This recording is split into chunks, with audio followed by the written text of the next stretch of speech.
तो ये थे कैलाश विजयवर्गीय जी, जिनका साफ साफ कहना है कि पश्चिम बंगाल की ममता सरकार देश की आंतरिक सुरक्षा के लिए खतरा है। वो कह रहे हैं आतंकवादी वहां पर आ रहे हैं, वो कह रहे हैं कि फेक करेंसी वहां पर चल रही है, वो कह रहे हैं कि वहां पर जो अधिकारी हैं उनका अपराधीकरण हो रहा है। ये गंभीर आरोप लगाया है। मेरे ख्याल से ये तीनों बातें ब्रेकिंग न्यूज हमारी बनती हैं, लेकिन उससे पहले मैं पैनल को इंट्रोड्यूस कर दूं। Prem Shukla ji, spokes person Bharatiya Janata party के राष्ट्रीय प्रवक्ता मेरे साथ हैं। मेरे साथ विवेक श्रीवास्तव जी हैं जो कि लेफ्ट के लीडर हैं। मेरे साथ बिनोय सिंह साहब हैं जो कि टीएमसी के लीडर हैं। मेरे साथ मनोजीत मंडल साहब हैं जो कि एक पॉलिटिकल एनालिस्ट हैं और समर्थक हैं तृणमूल कांग्रेस के। और मेरे साथ डॉक्टर प्रोफेसर विक्रम सिंह साहब हैं, फॉर्मर डीजीपी उत्तर प्रदेश के।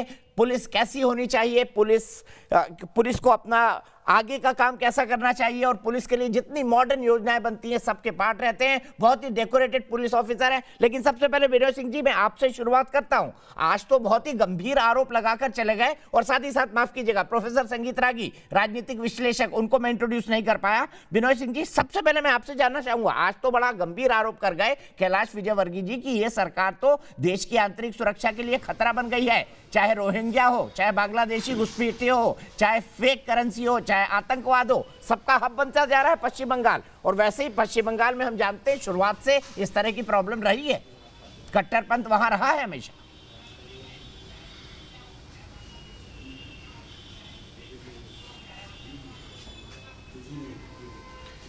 कैलाश विजयवर्गीय जी का जो आज स्टेटमेंट था, जो वक्तव्य उन्होंने रखा, उसको सारे देश ने सुना है आपके चैनल के माध्यम से। और मुझे तो अभी हंसी आ रही है और उन पे कुछ दया भी मुझे हो रहा है कि इतने समय के दरमियान में जितनी बातों को उन्होंने रखा है उसमें कोई भी ठोस वक्तव्य नहीं है, कोई भी पॉजिटिव थिंकिंग नहीं है। आज तक मैंने यह नहीं सुना है कि भारतवर्ष के किसी राज्य की सरकार देश के लिए खतरा पैदा कर रही है। यह तो प्रजातंत्र में आज तक उन्होंने क्या कारण है किसी ने नहीं कहा। सर विनोद सिंह साहब, उन्होंने रीजन गिनाए। उन्होंने कहा रोहिंग्या वहां घुस गए हैं, बांग्लादेशी घुसपैठिए हैं, उनकी मदद से आतंकवाद हो रहा है, फेक करेंसी हो रही है, अपराधियों का जो अधिकारी है उनका अपराधीकरण हो चुका है। उन्होंने कारण गिराए, ऐसा नहीं कि बिना कारण कहा उन्होंने।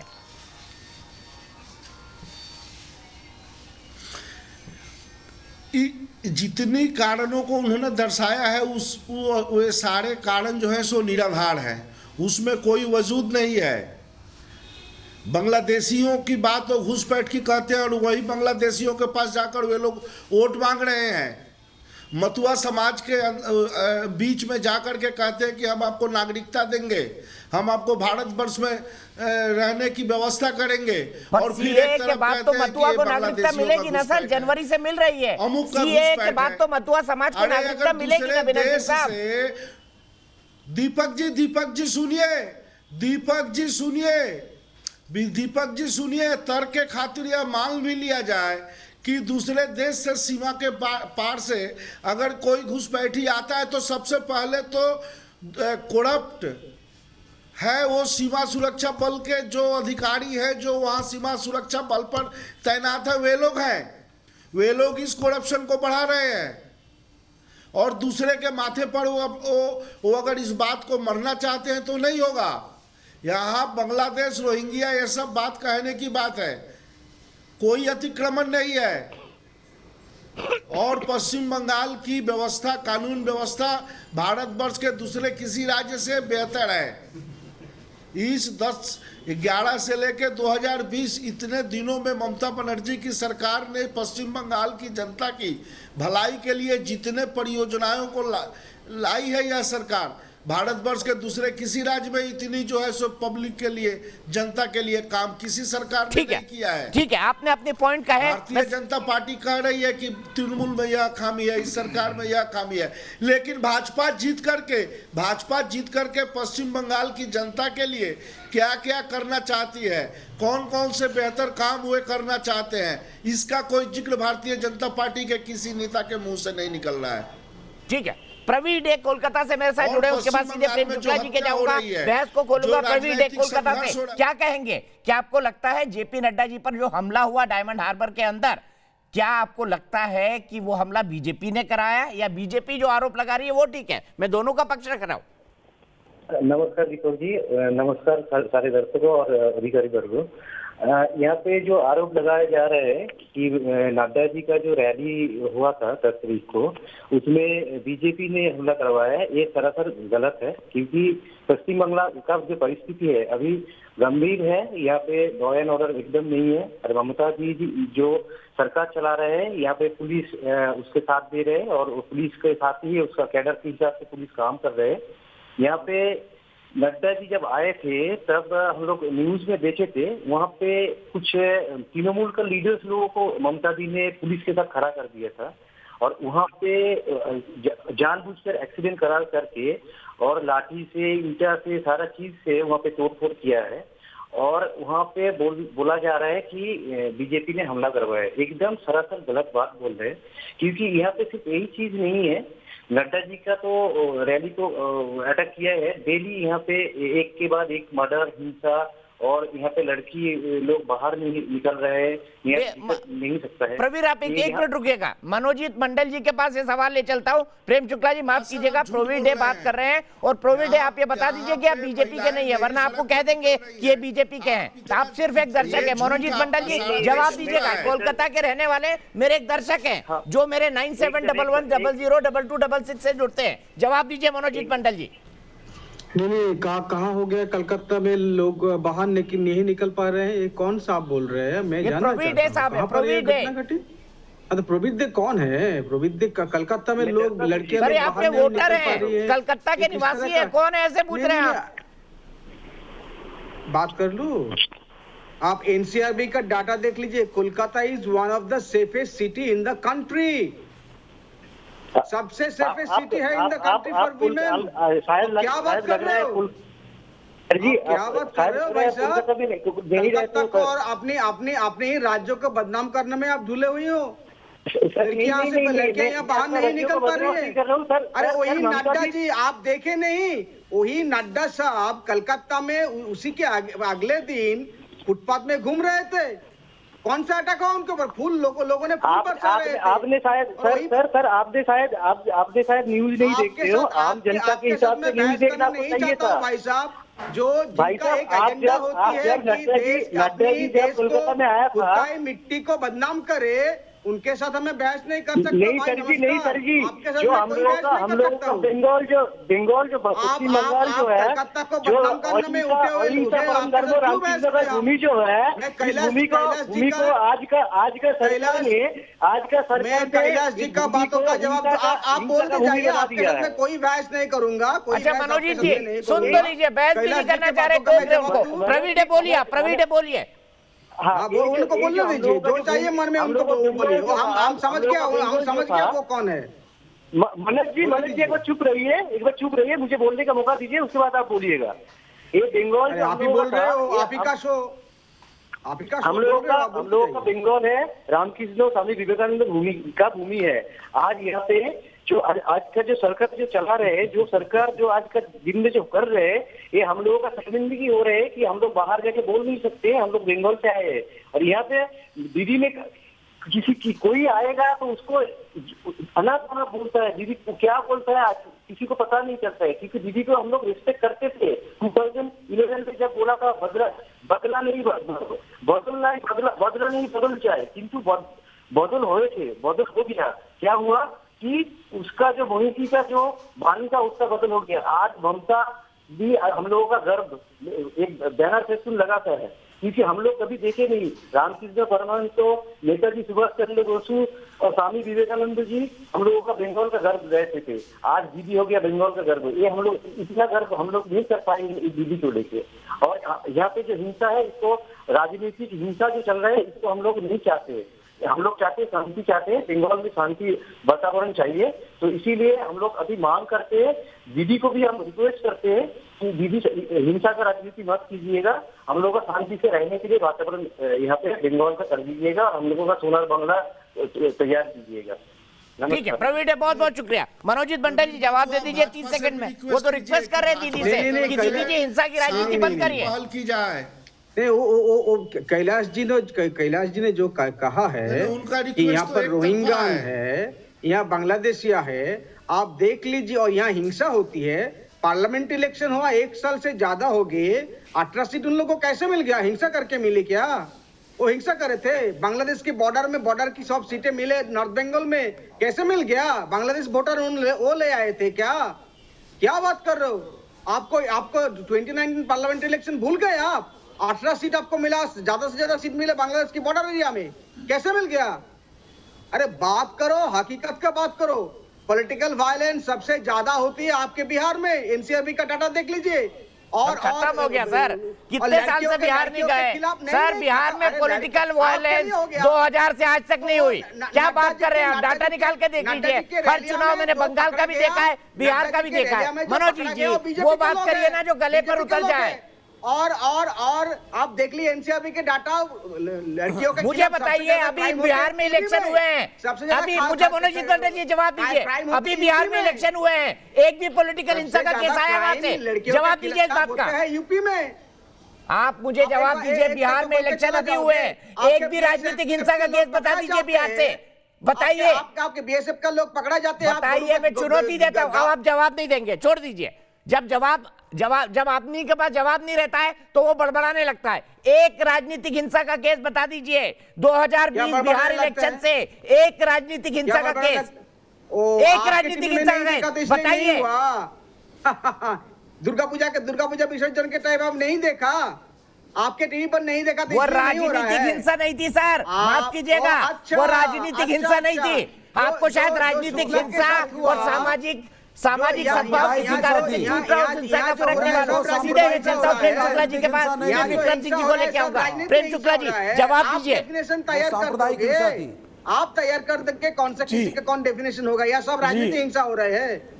जी दीपक जी, माँ बेटे को मार रहा है, राजनीतिक मंडल जी बंडल मारना बंद कुछ नहीं बोल रहा हूँ मैंने किसी को, मैं आपके सामने डाटा रख रहा हूँ, मेरे टेलीविजन स्क्रीन पर चल रहा है, कोई दिक्कत नहीं है। मैंने आपसे सिर्फ पूछा, आपने कहा बिहार में सबसे ज्यादा राजनीतिक हिंसा होती है, बता दीजिए 2020 की राजनीतिक हिंसा। प्रेम शुक्ला जी जवाब दीजिए। सबसे बड़े पॉलिटिकल पार्टी होते हो तो बात ठीक से करो। जी दीपक जी, जरा मंडल जी अपना बंडल बंद करे तो मैं सच्ची बात कहना शुरू करूं, सही बात, तथ्यपरक बातें शुरू करूं। पूरे देश में एक राज्य दिखा दीजिए, और विशेष करके भारतीय जनता पार्टी शासित एक भी राज्य दिखा दीजिए जहां किसी राजनीतिक विरोधी का राजनीतिक कारण से राजनीतिक हिंसा में कि एक भी मृत्यु हुई, एक मृत्यु। लेकिन पश्चिम बंगाल है जहां 130 से अधिक भारतीय जनता पार्टी के कार्यकर्ताओं की ममता के समर्थकों ने निर्ममता से हत्याएं की है। आप पूरे देश में ऐसा उदाहरण नहीं दिखा सकते जहां पर 10,000 की संख्या में लोग उपस्थित हों, वो भी टीएमसी के समर्थक उपस्थित हों, वो भारतीय जनता पार्टी के राष्ट्रीय अध्यक्ष के काफिले पर हमला करे, और मुख्यमंत्री इतनी नकारा, निकम्मी और अराजक हो कि वो तत्काल शिकायत आते ही ये कहने लगे कि ये नौटंकी है, ये नौटंकी है, ये नौटंकी है। तो क्या ये ममता नौटंकी किया करती थी जब राइटर्स बिल्डिंग के सामने उनको वामपंथी पीटते थे? क्या ये नौटंकी करती थी जब नंदीग्राम और सिंगूर में इन पर हमले होते थे? क्या ये नौटंकी करती थी जब ये कहती थी कि मेरे शरीर का कोई हिस्सा ऐसा नहीं बचा है जिसकी प्लास्टिक सर्जरी नहीं हुई है? क्या नौटंकी करती थी? और नौटंकी देखने तत्कालीन हमारे राष्ट्रीय अध्यक्ष आदरणीय राजनाथ सिंह जी इनके समर्थन में जाया करते थे, कम्युनिस्ट को जब पीटा करते थे। ये नौटंकी थी क्या? और आप भ्रष्टाचार का आपका ऐसा पराकाष्ठा है कि आप तूफान में राहत के बंटवारे में भी भ्रष्टाचार कर दें। टोलेबाजी की कोई सीमा नहीं है, टोलेबाजी पर आमादा है। आप टोलेबाजी करें, भ्रष्टाचार करें, राजनीतिक हिंसा करें, पुलिस का अपराधीकरण कर दे, भाई साहब, सबसे पहले भारतीय जनता पार्टी अपने देश को बेच लेती है। पार्टी के भ्रष्टाचार आप टोलेबाजी तो भाजपा के बराबर कोई नहीं करता। चमचा परस्त तानाशाही शासन के विरुद्ध लगातार बातें कर। भाई शुभेंदु अधिकारी कोई भारतीय जनता अरे पार्टी भैया, और राष्ट्रीय मोदी जनता भक्त और पार्टी मोदी को के नहीं। चमचे अभी भी सबसे आप ज्यादा ही के अंधभक्त विधायक देश में है, है। कल तक आप ही आज के तो मंत्री आपने- थे, आप जसवंत देश सिन्हा अधिकारी के जो देखिए, वक्तव्य दे आप रहे हैं, लोगों के बारे में वक्तव्य जसवंत के सिन्हा विरुद्ध क्या में कहते आपके हैं? पास क्या पार्टी के ऐसा ठीक है ठीक है प्रेम शुक्ला जी, एक मिनट चाहिए, मुझे बाकी लोगों को एक्सक्लूड करना है। आपने अपना पॉइंट रखा, लेकिन मनोजीत मंडल जी आपने कहा बिहार में सबसे ज्यादा राजनीतिक हिंसा होती है। मेरे गेस्ट कोऑर्डिनेटर, अभी आपको हिंदू अखबार, इसको तो आप मानेंगे नहीं मानेंगे, चलिए ना माने कोई फर्क नहीं पड़ता। एनसीआरबी का डाटा कहता है कि 2018 में जो एनसीआरबी की आखिरी रिपोर्ट आई थी उसके हिसाब से, विजेता सिंह नाम की रिपोर्टर की रिपोर्ट है, NCRB says 54 political murders were reported in the country in 2008, और उसमें था टॉप पर Paschim Bengal tops in political murders in the country. NCRB वो बोलिए सर जो आपको सूट करे, ठीक है। मैं अब आगे चलता हूँ, सीधे चलता हूँ विक्रम सिंह जी के पास। आपके नैरेटिव है जो आपके शूट करते हैं, आप वही बोले, मैं क्या करूं? सर आप अच्छा नैरेटिव मुझे बता दीजिए, मैं आपकी बात को आगे बढ़ा दूंगा। आप बोलने मुझे का प्रूव करके मौका कोई कब कटिंग देते भेज हो दीजिए, भाई? आप मुझे प्रूव करके कोई बोलने का- कटिंग भेज दीजिए कि बंगाल में पॉलिटिकल बोलने का मर्डर नहीं मौका होते। तो दीजिए। मैं आपको व्हाट्सएप नंबर अभी- दे देता हूं, मैं वो पढ़ दूंगा, अरे मुझे कोई दिक्कत नहीं है, स्टूडियो- मुझे दोनों पक्ष टीवी पढ़ने में कोई दिक्कत नहीं है। पर सर टीवी स्टूडियोज का काम एग्जाम्पल होते हैं, आप बोलने नहीं देते हो, ये काम एग्जाम्पल है, वो कैसे गलत दबाते हो टीएमसी का, ऑपोजिशन का। सर अभी प्रवीण अभी सिंह क्या- लगातार बोले, आप लगातार बोले, आपने उसको बता दिया कि आप अपना एजेंडा लेकर आ रहे हैं, कोलकाता को बदनाम कर रहे हैं। मैंने बोलने दिया आपको, एक भी सेंटेंस ठीक से कंप्लीट नहीं कर पा रहा हूं हम लोग। ठीक है आप आप बीच बोलिए। में आ आप जाते हो। चलिए मैं सबको छोड़ और देता हूँ। कितने- आज मनोजीत और मंडल देखिए- यहाँ पे पब्लिक रैली करेंगे देश की बहस में। कितने प्यार से आप बुलाते हो प्रेम शुक्ला जी को, मेरे को बंडल का मनोजीत मंडल पब्लिक रैली करेंगे देश की बहस में, और कोई नहीं बोलेगा। इस तरह से इंसल्टिंग टोन से आप बोलते हो। नहीं सर बोलिए ना, मैं कहाँ रोक रहा हूँ आपको। अब आप ये भी बोले, मैं आपको बोलने नहीं दिया, हद हो गई। आप मुझसे डिस्कस कर रहे हैं, मैं अपना पॉइंट रख रहा हूँ, आपने अपना काउंटर पॉइंट रखे। आप मुझे क्लिप भेज दें कि बंगाल में पॉलिटिकल हिंसा नहीं होती, मैं आपको क्रेडिट दे के वो क्लिप पढ़ दूंगा, भेज दीजिए, आपके पास कहीं होगी, आपके पास डाटा होगा, भेज दीजिए मुझे। और एक रख देता हूँ भाई साहब, सुनिए, अभी बोल रहे थे ना काउंटर पॉइंट। सबसे ज्यादा वोटर्स टर्न आउट होते हैं बंगाल में, देख लीजिए इलेक्शन कमीशन का डाटा, फिर भी आप कहते हो हिंसा होते हैं। सबसे ज्यादा highest in the country in terms of voters turn out, देख लीजिए।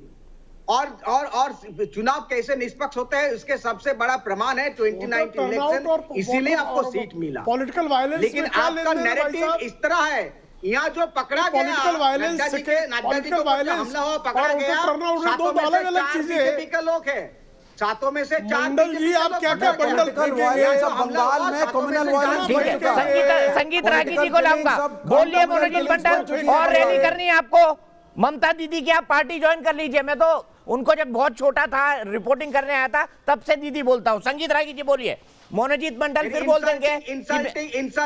इंसल्टिंगली लीडिंग स्टेटमेंट, मैं क्या करूं, आप नहीं तैयार करोगे भाई साहब। देखिए, और मैं क्या करूं ये भी आप नहीं तैयार करोगे। देखिए बिल्कुल नहीं, मनोजीत, बिल्कुल नहीं, लेकिन गेस्ट का गला आप दबा नहीं सकते हो। ये तो हम प्रोटेस्ट करेंगे ही मनोजीत जी, देखिए मनोजीत जी, पश्चिम बंगाल साइंटिफिक रिगिंग के लिए प्रसिद्ध हुआ था। सोमनाथ दाप बोलपुर से कॉन्स्टिट्यूएंसी से चुनाव लड़ते थे और वहां पर मतदान, जितने मतपत्र नहीं थे उससे जितने मतदाता नहीं से उससे भी ज्यादा मतदान होने की परंपरा भी पश्चिम बंगाल की रही है। तो टर्नआउट के विषय में अभी हम नहीं बात करें तो ज्यादा बेहतर है। दूसरी बात, पश्चिम बंगाल 37 साल तक वामपंथी आतंकवाद के साये में जिया है। पिछले 10 साल से पश्चिम बंगाल की राजनीति जो है वो रेडिकल इस्लामाइजेशन की तरफ मुड़ गई है। ममता बनर्जी ने रोहिंग्या को और बांग्लादेशियों का नया इनक्लेव्स खड़ा कर दिया है पश्चिम बंगाल के अंदर, जो देश की सुरक्षा के लिए खतरा है। आप भी जानते हैं, हम भी जानते हैं। इस देश का हिंदू नोआखाली नहीं भूलेगा सर। नहीं, मैं नहीं जानता हूं, आपका नैरेटिव है। सवाल यह है कि आने वाले दिनों में 10 सेकंड रुक जाइए, 10 सेकंड आप प्रतिक्रिया दीजिएगा। नहीं, मेरे ऊपर आप क्यों? आने वाले मैं दिनों में ये देखना पड़ेगा, बंगाल को तय करना पड़ेगा। बंगाल को तय करना पड़ेगा कि 30% की आबादी बंगाल को तय करना पड़ेगा कि वो सांप्रदायिक ध्रुवीकरण की राजनीति मानती है बीजेपी की या नहीं। अपना थोपती है, ये मानना पड़ेगा या वहां का 70% हिंदू जो है वो फिर से उठ करके खड़ा हो और अपने सांस्कृतिक विरासत को बचाए। मुसलमानों का डर मुझे लगता है कि आने वाली जो लड़ाई है पश्चिम बंगाल के अंदर, वो ममता के द्वारा किए गए इस्लामाइजेशन का और इस्लामिक आतंकवाद के बीजारोपण की जो लड़ाई उसने शुरू की है ममता बनर्जी ने, उसके खिलाफ जो लड़ाई होगी वो वहां के राष्ट्रीय समाज की लड़ाई है, ताकि एक ही बात बांग्लादेश से आए हुए लोगों को भगाया जाए। और मेरी तो यह भी मांग है कि पश्चिम बंगाल के अंदर चुनाव से पहले बांग्लादेशी मुसलमानों को चिन्हित करके उनको वहां की मतदाता सूची से बाहर किया जाए। आपसे एक ही बात कहते हो, आपके भंडार में दूसरा कोई नया निकाल लीजिए भाई साहब, इसका उत्तर हम देंगे नहीं, थक गए हैं। अरे भाई हिंदू सर मैंने तो ठीक है, एक मिनट में सबको रोकूंगा। विवेक भाई आपके भी पास आना, पर विवेक भाई आज सोचिए आपकी पार्टी कितनी इर्रिलेवेंट है, आप लगातार बोलते जा रहे हैं, आपको कोई टोक भी नहीं रहा, मैं भी नहीं टोक रहा। देखिए वामपंथी पार्टियों की हालत कितनी इर्रिलेवेंट हो गई है, उसके सबसे मजबूत गढ़ पॉलिटिकल पश्चिम बंगाल के अंदर। सोमन मुखर्जी मेरे साथ मुंबई से जुड़े हैं, खुद एक बंगाली होंगे। सोमन जी क्या कहेंगे बंगाल की राजनीति पे, और क्या आपको लगता है कि जो आरोप लग रहे हैं ममता बनर्जी पे उसमें कोई दम है, या सिर्फ बीजेपी पॉलिटिकल एजेंडा चला रही है, बीजेपी अपनी विचारधारा को थोप रही है बंगाल पे? आपका क्या मानना है, मुंबई पे रहते हैं? नहीं, बंगाल को अगर देखेंगे दूर से हम लोग जब देखते हैं तो बंगाल की, जब मैंने छोड़ा था 93 में मैंने बंगाल छोड़ा था, उससे पहले बंगाल में एक भद्रलोक की बंगाल जाना जाता था। लेकिन आज के तारीख में बंगाल में वो जो हमारी परिस्थिति थी भद्रलोक वाली, यानी जेंटलमैन वाली बंगाल की, वो तो खत्म होने दिख रहा है। तो कहीं ना कहीं से बंगाल के जो बुद्धिवादी समाज है वहां रहने वाले, उनको थोड़ा इंटरवेंट करने की आवश्यकता है। सारे प्रवासी बंगाली जो समाज है, मैं एक समाज जैसा चलाता हूँ, भारतीय बंगाली परिषद करके हमने एकजुट होने की कोशिश किया। जब लगातार अत्याचार ऐसा बढ़ने लगा तो कहीं ना कहीं एक जो राजनीतिक एक दिशा निर्देश इन लोग कर रहे हैं, जिस तरीके से राजनीतिक ऑपोजिशन दिखता ही नहीं वहां पर बीजेपी ना तो एक संगठित भूमिका में आ पा रहे, नहीं तो वहां पर कोई भी कांग्रेस कम्युनिस्ट का किसी भी तरह का ऑपोजिशन दिखता नहीं है। तो और मुझे तो ऐसा लगता है कि वामपंथी ने विरोध करना भूल ही गए ममता के खिलाफ में। वामपंथी जिस तरीके से देश भर में राजनीतिक आंदोलन करते रहे, तो छोटे छोटे मुद्दे थे, बंगाल में इतने ज्यादा राजनीतिक हत्या ये तो हमने भी नहीं देखा उस जमाने में। मैं भी राजनीति किया है उस एक समय में बंगाल में, लेकिन हमने शिक्षा छात्र राजनीति में भी ऐसी घटना नहीं देखी बंगाल में। आज तो बंगाल में आवाज आप नहीं उठा सकते। मैं तो आप ही को कहूंगा, दीपक जी आप चले जाइए वहां पर, आप 2 बार खाली कुछ एक जो घटनाएं घट रही है उसको आप दिखाने की कोशिश करिए, देखिए आपके साथ में क्या हाल होगा। ठीक है, बहुत बहुत शुक्रिया सोमन जी, बहुत बहुत शुक्रिया। मैं सीधे चलता हूं विवेक जी के पास, और फिर विक्रम सिंह जी माफ कीजिएगा बहुत लेट आ रहा हूं क्योंकि कैलाश जी जुड़ गए थे। विवेक जी वो खुद कह रहे हैं कि आजकल तो लेफ्ट वाले भी रैली निकालने से, विरोध करने से डरते हैं क्योंकि उनको लगता है ममता दीदी डंडे मारेगी। रैली निकालो मत, विरोध करो मत, आंदोलन करो मत, खाली वो आपने शाहीन बाग के लिए लिमिटेड रखा है आपका आंदोलन। सुन लीजिए, नहीं ऐसा कुछ नहीं है। यहाँ किसानों का भी संघर्ष चल रहा है, लाल ही लाल झंडे दिख रहे हैं चारों तरफ, और डेमोक्रेटिक लेफ्ट पार्टीज के वही लाल झंडा ना जिसमें बोल रहे हैं मोदी मर जाए, मोदी मर जाए, मतलब गजब सोच है आपकी विवेक श्रीवास्तव जी। मैं दिखाऊंगा क्लिप, आपके लाल झंडों के नीचे क्या बोल रहे हैं वो लोग। हम लोग नहीं डरते, देश के प्रधानमंत्री के मरने की दुआ मांग रहे हैं। ऐसा ना हिंदू में मांगना जाता है, ना ईसाई में, ना सिख में, ना किसी और धर्म में। सुन लीजिए, अरे सुनिए पहले क्या बोल रहे हैं वो लेफ्ट वाले ये सब, दिखा दूं क्लिप, सब लाल झंडे और वो हंसिया और हो चुके हैं।